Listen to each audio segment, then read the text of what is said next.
Hello! Kamusta na kayo? Eto na naman ako muli at magluluto ng simpleng ulam.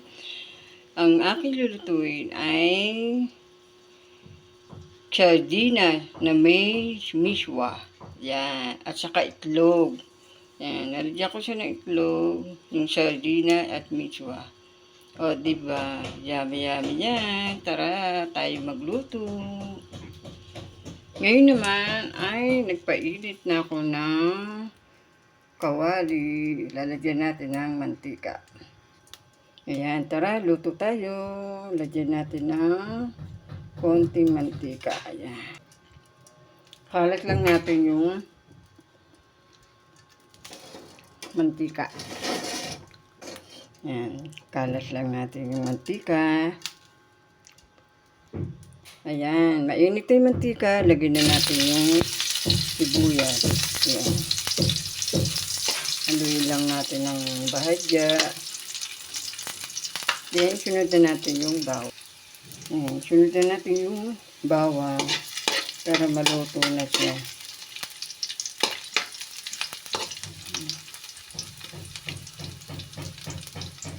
And then, sunod na rin natin yung sardinas. Ayan. Kasi madali maluto yung sibuyas at saka sardinas. Ayan.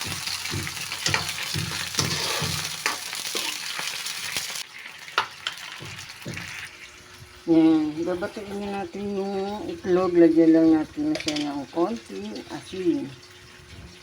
Ayan. And then, paminta. Ayan. Haluin lang natin.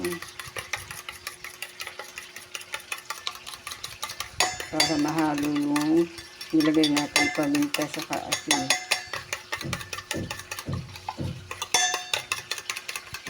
And then, yung sardinas, lagyan na natin ng tubig.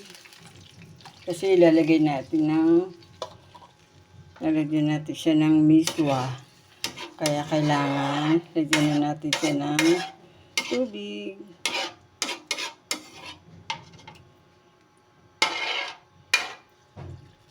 Ayan.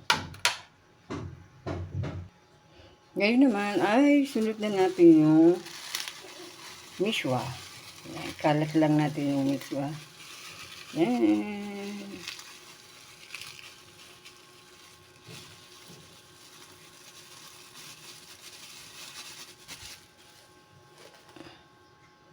And then, ayan. Haluin lang natin. And then, iyaan lang muna natin siya.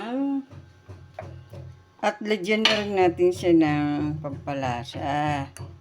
Siyempre, bilagyan natin ng paminta at konting asin. Ayan. And then, halo-halo. Haluin lang natin. Ayan. Yan, yung mga ulam natin ay talagang pangmasa. Kaya takpan muna natin. Tayo natin kumulo. Yan, ngayon naman ay silipin natin yan. Kumukulo na siya. And then, lagay na natin yung binati nating itlog. Yan. Kalat lang natin. Kalat. Yan. And then, haluin natin para hindi mamuo yung itlog. Ayan. Dahan-dahan lang din natin siyang haluin para hindi rin madurog yung sardinas. Ayan, para buo pa rin siya. Ayan. Ayan na. Konting kulo na lang yan. Ayan. Konting kulo na lang yan. Then, takpan natin. Ayan, nilagyan na natin siya ng itlog. Ayan. Ayan na, yummy na. Kaya i-serve yun na. Kain na tayo. mga kariko.